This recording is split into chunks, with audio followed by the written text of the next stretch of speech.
ಓಂ ಶಾಂತಿ.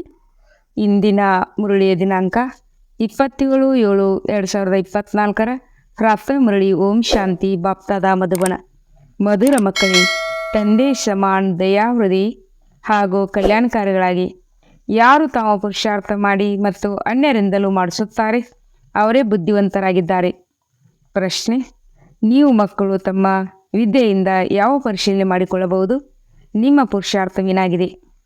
ಉತ್ತರ: ವಿದ್ಯೆಯಿಂದ ನೀವು ಪರಿಶೀಲನೆ ಮಾಡಿಕೊಳ್ಳಬಹುದು. ನಾವು ಉತ್ತಮ ಪಾತ್ರವನ್ನು ಅಭಿನಯಿಸುತ್ತಿದ್ದೇವೆ, ಇಲ್ಲವೇ ಮಧ್ಯಮ ಅಥವಾ ಕನಿಷ್ಠವೇ? ಯಾರು ಅನ್ಯರನ್ನು ಉತ್ತಮರನ್ನಾಗಿ ಮಾಡುವರೋ, ಅಂದರೆ ಸೇವೆ ಮಾಡಿ ಬ್ರಾಹ್ಮಣ ವೃದ್ಧಿ ಮಾಡುವರೋ, ಅವರದೇ ಎಲ್ಲರಿಗಿಂತ ಉತ್ತಮ ಪಾತ್ರವೆಂದು ಹೇಳಬಹುದು. ನಿಮ್ಮ ಪುರುಷಾರ್ಥವೇ ಆಗಿದೆ ಹಳೆಯ ಪಾದರಕ್ಷೆ. ಹಳೆಯ ಪಾದರಕ್ಷೆಯನ್ನು ಕಳಚಿ ಹೊಸ ಪಾದರಕ್ಷೆಯನ್ನು ತೆಗೆದುಕೊಳ್ಳುವುದು. ಯಾವಾಗ ಆತ್ಮವು ಪವಿತ್ರವಾಗುವುದು, ಆಗ ಅದಕ್ಕೆ ಹೊಸ ಪವಿತ್ರವಾದ ಶರೀರವು ಸಿಗುತ್ತದೆ. ಓಂ ಶಾಂತಿ. ಮಕ್ಕಳು ಎರಡೂ ಕಡೆ ಸಂಪಾದನೆ ಮಾಡುತ್ತಿದ್ದೀರಿ. ಒಂದು ಕಡೆ ನೆನಪಿನ ಯಾತ್ರೆಯಿಂದ ಸಂಪಾದನೆಯಾಗುತ್ತಿದೆ ಮತ್ತು ಇನ್ನೊಂದು ಕಡೆ 84 ಜನ್ಮಗಳ ಚಕ್ರದ ಜ್ಞಾನದ ಸ್ಮರಣೆ ಮಾಡುವುದರಿಂದ ಸಂಪಾದನೆಯಾಗುತ್ತದೆ. ಇದಕ್ಕೆ ಡಬಲ್ ಲಾಭ ಎಂದು ಹೇಳಲಾಗುತ್ತದೆ. ಮತ್ತು ಜ್ಞಾನವಿಲ್ಲದ ಸಮಯದಲ್ಲಿ ಅಲ್ಪಕಾಲದ ಕ್ಷಣಭಂಗುರದ ಒಂದು ಸಂಪಾದನೆಯಾಗುವುದು. ಈಗ ಈ ನಿಮ್ಮ ನೆನಪಿನ ಯಾತ್ರೆಯು ಸಂಪಾದನೆಯು ಬಹಳ ದೊಡ್ಡದಾಗಿದೆ. ಆಯುಷ್ಯ ಸಹ ದೀರ್ಘವಾಗಿ ಬಿಡುತ್ತದೆ. ಪವಿತ್ರರು ಆಗುತ್ತೀರಿ. ಎಲ್ಲ ದುಃಖಗಳಿಂದ ಮುಕ್ತರಾಗುತ್ತೀರಿ. ಬಹಳ ದೊಡ್ಡ ಲಾಭವಿದೆ. ಸತ್ಯಯುಗದಲ್ಲಿ ದೀರ್ಘಾಯುಷ್ಯ ಇರುತ್ತದೆ. ದುಃಖದ ಹೆಸರು ಇರುವುದಿಲ್ಲ, ಏಕೆಂದರೆ ಅಲ್ಲಿ ರಾವಣ ರಾಜ್ಯವೇ ಇರುವುದಿಲ್ಲ. ಜ್ಞಾನವಿಲ್ಲದಿದ್ದಾಗ ವಿದ್ಯೆಗೆ ಪ್ರತಿಫಲವಾಗಿ ಅಲ್ಪಕಾಲದ ಸುಖ ಸಿಗುತ್ತದೆ. ಮತ್ತು ಎರಡನೇದಾಗಿ ವಿದ್ಯೆಯ ಸುಖವು ಶಾಸ್ತ್ರಗಳನ್ನು ಓದುವವರಿಗೆ ಸಿಗುತ್ತದೆ. ಅವರಿಂದ ಅನುಯಾಯಿಗಳಿಗೆ ಏನೂ ಲಾಭವಿಲ್ಲ. ವಾಸ್ತವಿಕವಾಗಿ ಅವರು ಅನುಯಾಯಿಗಳಾದರಲ್ಲವೇ? ಅಲ್ಲ, ಏಕೆಂದರೆ ಅವರಂತೂ ಉಡುಪನ್ನು ಬದಲಾಯಿಸುವುದಿಲ್ಲ, ತಮ್ಮ ಗುರುಗಳ ಥರ ಮನೆ ಮಠವನ್ನು ಬಿಡುವುದಿಲ್ಲ. ಅಂದಾಗ ಅವರನ್ನು ಅನುಯಾಯಿಗಳೆಂದು ಹೇಳಲು ಹೇಗೆ ಸಾಧ್ಯ? ಸತ್ಯಯುಗದಲ್ಲಂತೆ ಶಾಂತಿ, ಪವಿತ್ರತೆ ಎಲ್ಲವೂ ಇರುತ್ತದೆ. ಇಲ್ಲಿ ಅಪವಿತ್ರತೆ ಇರುವ ಕಾರಣ ಮನೆಯಲ್ಲಿ ಎಷ್ಟೊಂದು ಅಶಾಂತಿ ಇದೆ. ನೀವು ಮಕ್ಕಳಿಗೆ ಈಶ್ವರನ ಮತವು ಸಿಗುತ್ತದೆ. ಈಗ ನೀವು ತಮ್ಮ ತಂದೆಯನ್ನು ನೆನಪು ಮಾಡಿ ತಮ್ಮನ್ನು ಈಶ್ವರಿಯ ಸರ್ಕಾರವೆಂದು ತಿಳಿಯಿರಿ. ಆದರೆ ನೀವು ಗುಪ್ತವಾಗಿದ್ದೀರಿ. ಮನಸ್ಸಿನಲ್ಲಿ ಬಹಳ ಖುಷಿ ಇರಬೇಕು, ಏಕೆಂದರೆ ನೀವೀಗ ತಂದೆಯ ಶ್ರೀಮತದಂತೆ ಇದ್ದೇವೆ. ಅವರ ಶಕ್ತಿಯಿಂದ ಸ್ವತಃಪ್ರಧಾನರಾಗಿದ್ದೇವೆ. ಇಲ್ಲಂತೂ ಯಾವುದೇ ರಾಜ್ಯಭಾಗ್ಯವನ್ನು ತೆಗೆದುಕೊಳ್ಳಬೇಕಾಗಿಲ್ಲ. ನಮ್ಮ ರಾಜ್ಯಭಾಗ್ಯ ಇರುವುದೇ ಹೊಸ ಪ್ರಪಂಚದಲ್ಲಿ. ಈಗ ಅದರ ಬಗ್ಗೆಯೂ ನಮಗೆ ತಿಳಿದಿದೆ. ಈ ಲಕ್ಷ್ಮೀನಾರಾಯಣರ ಕಥೆಯನ್ನು ನೀವು ತಿಳಿಸಬಹುದು. ಬಲೆ ಎಂಥ ಮನುಷ್ಯರೇ ಇರಲಿ, ಬಹಳ ಓದಿರುವವರೇ ಆಗಿರಲಿ, ಆದರೆ ಬನ್ನಿ, ನಾವು ಇವರ 84 ಜನ್ಮಗಳ ಕಥೆಯನ್ನು ತಿಳಿಸುತ್ತೇವೆಂದು ಒಬ್ಬರೂ ಸಹ ಹೇಳಲು ಸಾಧ್ಯವಿಲ್ಲ. ನಿಮ್ಮ ಬುದ್ಧಿಯಲ್ಲಿ ಈಗ ಸ್ಮೃತಿ ಇರುತ್ತದೆ. ವಿಚಾರ ಸಾಗರ ಮಂಥನವನ್ನು ಮಾಡುತ್ತೀರಿ.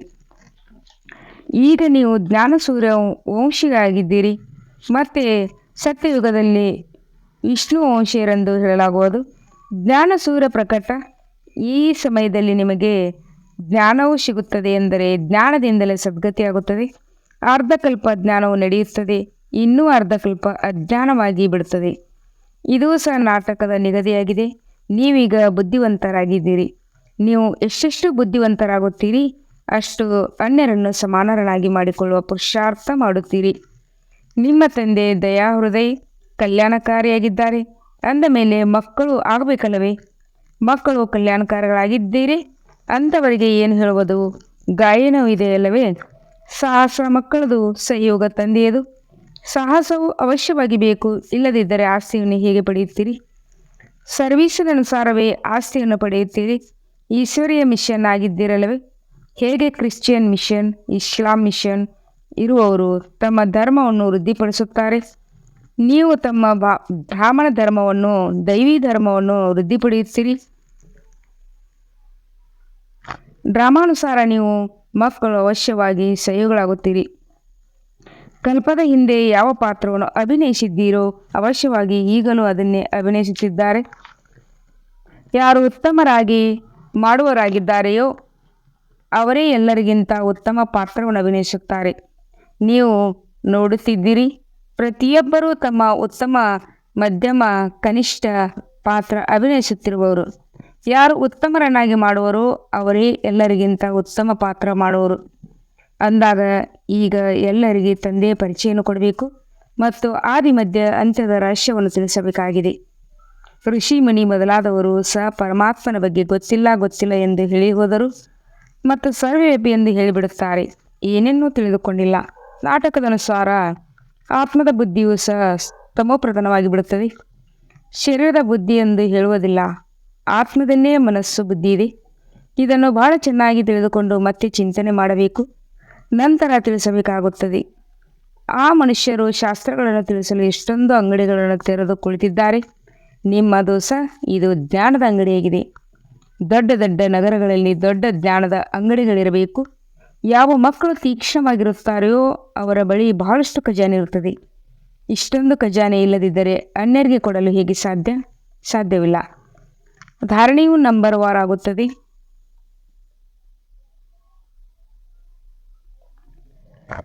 ಮಕ್ಕಳು ಬಹಳ ಚೆನ್ನಾಗಿ ಧಾರಣೆ ಮಾಡಬೇಕು ಮತ್ತು ನಂತರ ಅದನ್ನು ಅನ್ಯರಿಗೆ ತಿಳಿಸುವಂತಿರಬೇಕು. ಇದೇನು ದೊಡ್ಡ ಮಾತಲ್ಲ. ತಂದೆಯಿಂದ ಆಸ್ತಿಯನ್ನು ತೆಗೆದುಕೊಳ್ಳುವುದು ಸೆಕೆಂಡಿನ ಮಾತಾಗಿದೆ. ನೀವು ಆತ್ಮರು ತಂದೆಯನ್ನು ಅರಿತುಕೊಂಡಿದ್ದರೆ ಬೇಹದ್ದಿನ ಮಾಲೀಕರಾಗಿಬಿಟ್ಟಿರಿ. ಆದರೆ ಪದವಿಗಳಲ್ಲಿ ಅಂತರವಾಗುವುದು. ಮಾಲೀಕರಲ್ಲಿಯೂ ನಂಬರ್ ವಾರ್ ಇರುತ್ತಾರೆ. ರಾಜ್ಯರು, ಮಾಲೀಕರು, ಪ್ರಜೆಗಳು ಸಹ ನಾವು ಮಾಲೀಕರೆಂದು ಹೇಳುತ್ತಾರೆ. ಇಲ್ಲಿಯೂ ಸಹ ನಮ್ಮ ಭಾರತವೆಂದು ಎಲ್ಲರೂ ಹೇಳುತ್ತಾರೆ. ನೀವು ಸಹ ಹೇಳುತ್ತೀರಿ, ಶ್ರೀಮತದನುಸಾರ ನಾವು ನಮ್ಮ ಸ್ವರ್ಗ ಸ್ಥಾಪನೆ ಮಾಡುತ್ತೇವೆ.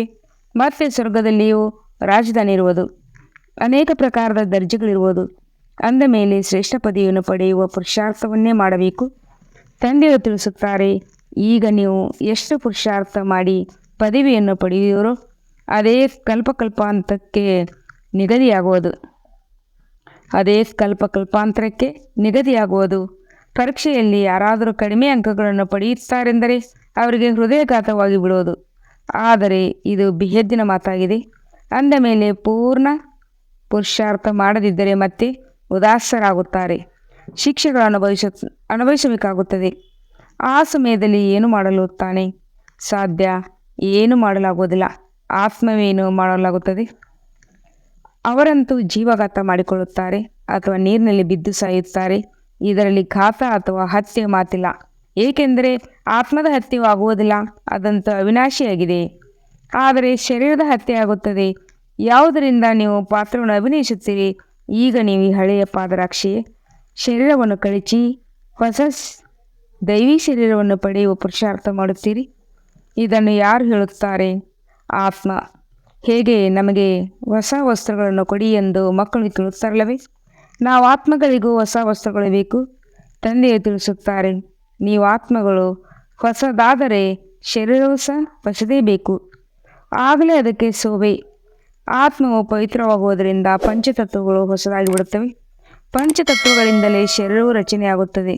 ಯಾವಾಗ ಆತ್ಮವು ಸತೋಪ್ರಧಾನವಾಗುತ್ತದೆ ಆಗ ಶರೀರವು ಸಹ ಸತೋಪ್ರಧಾನವಾಗುತ್ತದೆ. ಆತ್ಮವು ತಮೋಪ್ರಧಾನವಾದಾಗ ಶರೀರವು ತಮೋಪ್ರಧಾನ. ಈಗ ಇಡೀ ಪ್ರಪಂಚದ ಗೊಂಬೆಗಳು ತಮೋಪ್ರಧಾನವಾಗಿವೆ. ಪ್ರತಿದಿನ ಪ್ರಪಂಚವು ಹಳೆಯದಾಗುತ್ತಾ ಹೋಗುತ್ತದೆ, ಇಳಿತಾ ಹೋಗುತ್ತದೆ.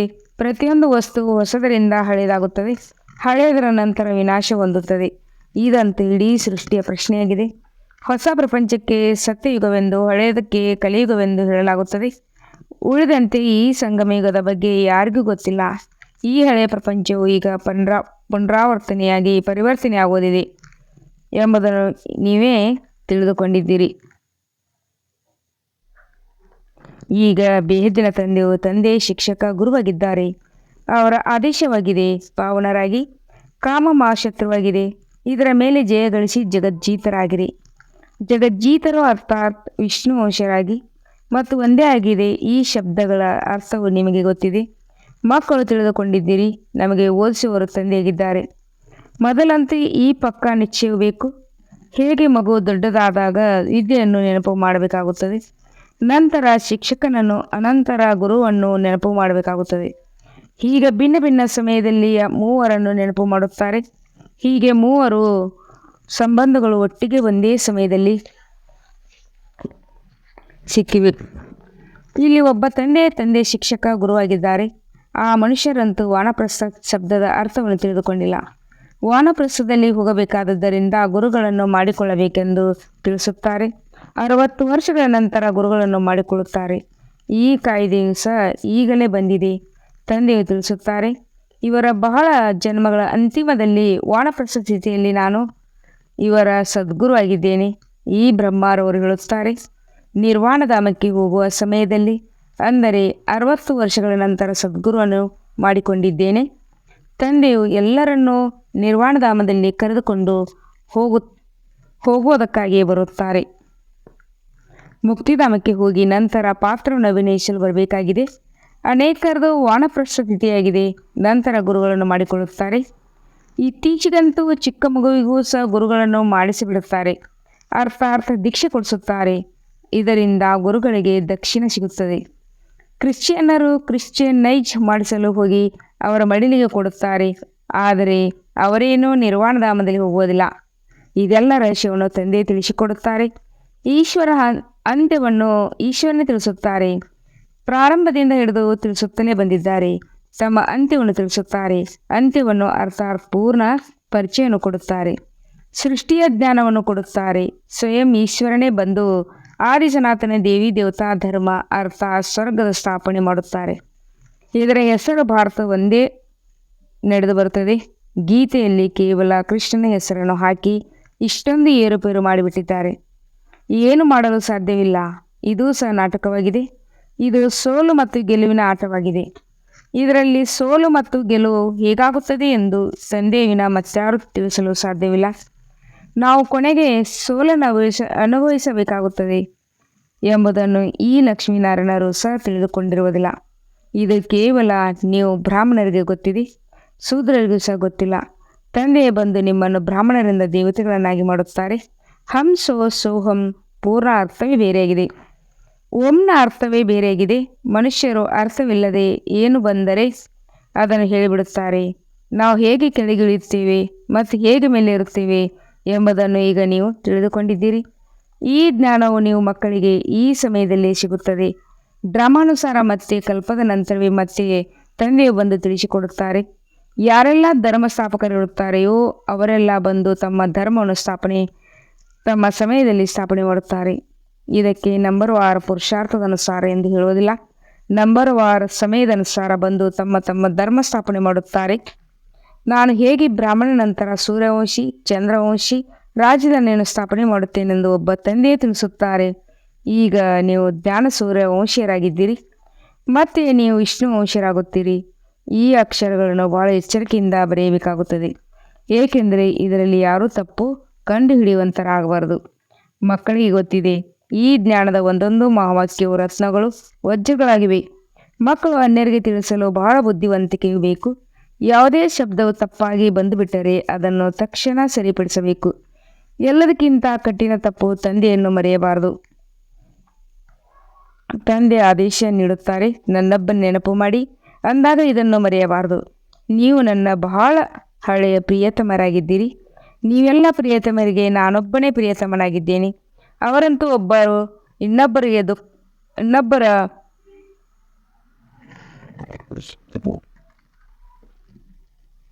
ಮುಖವನ್ನು ನೋಡಿಕೊಳ್ಳಲು ಪ್ರಿಯತಮೆಯರಾಗುತ್ತಾರೆ. ಇಲ್ಲಂತೂ ಒಬ್ಬರೇ ಪ್ರಿಯತಮರಾಗಿದ್ದಾರೆ. ಅವರೊಬ್ಬರು ಎಷ್ಟು ಪ್ರಿಯತಮನನ್ನು ನೆನಪು ಮಾಡುತ್ತಾರೆ. ಅನೇಕರು ಒಬ್ಬರನ್ನು ನೆನಪು ಮಾಡುವುದು ಸಹಜವಾಗುತ್ತದೆ. ಆದರೆ ಒಬ್ಬರು ಅನೇಕರನ್ನು ಹೇಗೆ ನೆನಪು ಮಾಡುವುದು? ಬಾಬಾ, ನಾವು ನಮ್ಮನ್ನು ನೆನಪು ಮಾಡುತ್ತೀವಿ, ತಾವು ನಮ್ಮನ್ನು ನೆನಪು ಮಾಡುತ್ತೀರಾ ಎಂದು ಕೆಲವರು ಪ್ರಶ್ನೆ ಮಾಡುತ್ತಾರೆ. ಅರೆ, ಪತಿತರಿಂದ ಪಾವನರಾಗಲು ನೆನಪು ಮಾಡಬೇಕಾಗಿರುವುದು ನೀವು. ನಾನು ನಿಮ್ಮನ್ನು ನೆನಪು ಮಾಡಲು ನಾನೇ ಪತಿತನಾಗಿದ್ದೇನೆಯೇ? ನೆನಪು ಮಾಡುವುದು ನಿಮ್ಮ ಕರ್ತವ್ಯವಾಗಿದೆ, ಏಕೆಂದರೆ ಪಾವನರಾಗಬೇಕಾಗಿದೆ. ಯಾರೆಷ್ಟು ನೆನಪು ಮಾಡುತ್ತಾರೋ, ಚೆನ್ನಾಗಿ ಸರ್ವಿಸ್ ಮಾಡುವರೋ ಅವರಿಗೆ ಧಾರಣೆಯಾಗುತ್ತದೆ. ನೆನಪಿನ ಯಾತ್ರೆಯು ಬಹಳ ಪರಿಶ್ರಮವಾಗಿದೆ. ಇದರಲ್ಲೇ ಯುದ್ಧವು ನಡೆಯುತ್ತದೆ. ಬಾಕಿ 84ರ ಚಕ್ರವನ್ನು ನೀವು ಮರೆತು ಹೋಗುವಂತಿರುವುದಿಲ್ಲ. ಈ ಕಿವಿಗಳು ಚಿನ್ನದ ಪಾತ್ರೆಗಳಂತಾಗಿರಬೇಕು. ನೀವು ಎಷ್ಟು ನೆನಪು ಮಾಡುವಿರೋ ಅಷ್ಟು ಚೆನ್ನಾಗಿ ಧಾರಣೆಯಾಗುವುದು. ಇದರಲ್ಲಿ ಶಕ್ತಿ ಇರುವುದು. ಆದ್ದರಿಂದ ತಂದೆ ತಿಳಿಸುತ್ತಾರೆ, ಜ್ಞಾನದ ಕತ್ತಿಯಲ್ಲಿ ನೆನಪಿನ ಹರಿತವಿರಬೇಕು. ಜ್ಞಾನದಿಂದ ಸಂಪಾದನೆಯಾಗುತ್ತದೆ. ನೆನಪಿನಿಂದ ಸರ್ವಶಕ್ತಿಗಳ ನಂಬರ್ ವಾರ್ ಸಿಗುತ್ತವೆ. ಆಯುಧಗಳಲ್ಲಿಯೂ ನಂಬರ್ ವಾರ್ ಹರಿತವಿರುವುದಿಲ್ಲ, ವ್ಯತ್ಯಾಸವಾಗುತ್ತದೆ. ಅದಂತೂ ಸ್ಥೂಲವಾಯಿತು, ಮೂಲವಾಯಿತು. ಒಂದಂತೂ ತಂದೆ ತಿಳಿಸುತ್ತಾರೆ, ತಂದೆಯ ನೆನಪು ಮಾಡಿ. ಪ್ರಪಂಚದ ವಿನಾಶಕ್ಕಾಗಿ ಇದೊಂದು ಅನುಭವ ಸಾಕಾಗುತ್ತದೆ, ಇನ್ನೇನು ಬೇಕಾಗಿಲ್ಲ. ವಿನಾಶ ಮಾಡುವುದರಲ್ಲಿ ಸೇನೆಯಾಗಲಿ ಸೇನಾಧಿಪತಿಯಾಗಲಿ ಬೇಕಾಗಿಲ್ಲ. ಇಂದಿನ ದಿನಗಳಲ್ಲಿ ಇಂತಹ ಶಸ್ತ್ರಗಳನ್ನು ಕಂಡುಹಿಡಿದಿದ್ದಾರೆ. ಕುಳಿತಂತೆ ಬಾಂಬುಗಳನ್ನು ಎಸೆಯುತ್ತಾರೆ. ಇಲ್ಲಿ ಕುಳಿತಂತೆ ರಾಜ್ಯವನ್ನು ಪಡೆಯುತ್ತೀರಿ. ಅವರು ಅಲ್ಲಿ ಕುಳಿತಂತೆ ಎಲ್ಲವನ್ನೂ ವಿನಾಶ ಮಾಡುತ್ತಾರೆ. ನಿಮ್ಮದು ಜ್ಞಾನ ಮತ್ತು ಯೋಗವಾಗಿದೆ. ಅವರ ಮೃತ್ಯುವಿನ ಸಾಮಾನುಗಳಿಗೆ ಸರಿಸಮವಾಗಿ ಬಿಡುತ್ತದೆ. ಇದೂ ಸಹ ಆಟವಾಗಿದೆ. ಎಲ್ಲರೂ ಪಾತ್ರಧಾರಿಗಳಲ್ಲವೇ? ಭಕ್ತಿ ಮಾರ್ಗವು ಮುಕ್ತಾಯವಾಯಿತು. ತಂದೆಯೇ ಬಂದು ತಮ್ಮ ಮತ್ತು ರಚನೆಯ ಆದಿ ಮಧ್ಯ ಅಂತ್ಯದ ಪರಿಚಯವನ್ನು ಕೊಡುತ್ತಾರೆ. ಈಗ ತಂದೆಯು ತಿಳಿಸುತ್ತಾರೆ, ಭಕ್ತಿ ಮಾರ್ಗದ ಮಾತುಗಳನ್ನು ಈಗ ಕೇಳಬೇಡಿ. ಆದ್ದರಿಂದ ಹಿಯರ್ ನೋ ವಿಲ್ ಇದರ ಚಿತ್ರವನ್ನು ಮಾಡಿದ್ದಾರೆ. ಮೊದಲು ಕೋತಿಗಳ ಚಿತ್ರಗಳನ್ನು ಮಾಡುತ್ತಿದ್ದರು, ಈಗ ಮನುಷ್ಯರ ಚಿತ್ರವನ್ನು ಮಾಡುತ್ತಿದ್ದಾರೆ. ಏಕೆಂದರೆ ಮುಖ ಮನುಷ್ಯನದು, ಆದರೆ ಬುದ್ಧಿ ಮಾತ್ರ ಮಂಗನ ಸಮಾನವಾಗಿದೆ. ಆದ್ದರಿಂದ ಹೋಲಿಕೆ ಮಾಡುತ್ತಾರೆ. ಈಗ ನೀವು ಯಾರ ಸೈನ್ಯವಾಗಿದ್ದೀರಿ? ಶಿವತಂದೆಯ ಸೈನ್ಯ. ತಂದೆಯು ನಿಮ್ಮನ್ನು ಸ್ವಂಗನಿಂದ ಮಂದಿರಕ್ಕೆ ಯೋಗ್ಯರನ್ನಾಗಿ ಮಾಡುತ್ತಿದ್ದಾರೆ. ಎಲ್ಲಿಯ ಮಾತನ್ನು ಎಲ್ಲಿ ತೆಗೆದುಕೊಂಡು ಹೋಗಿದ್ದಾರೆ? ಕೋತಿಗಳು ಎಲ್ಲಿಯಾದರೂ ಸೇತುವೆ ಕಟ್ಟಲು ಸಾಧ್ಯವೇ? ಇದೆಲ್ಲವೂ ದಂತಕಥೆಗಳಾಗಿವೆ. ನೀವು ಶಾಸ್ತ್ರಗಳನ್ನು ಒಪ್ಪುತ್ತೀರಾ ಎಂದು ಯಾರಾದರೂ ಪ್ರಶ್ನೆ ಮಾಡಿದರೆ ತಿಳಿಸಿ.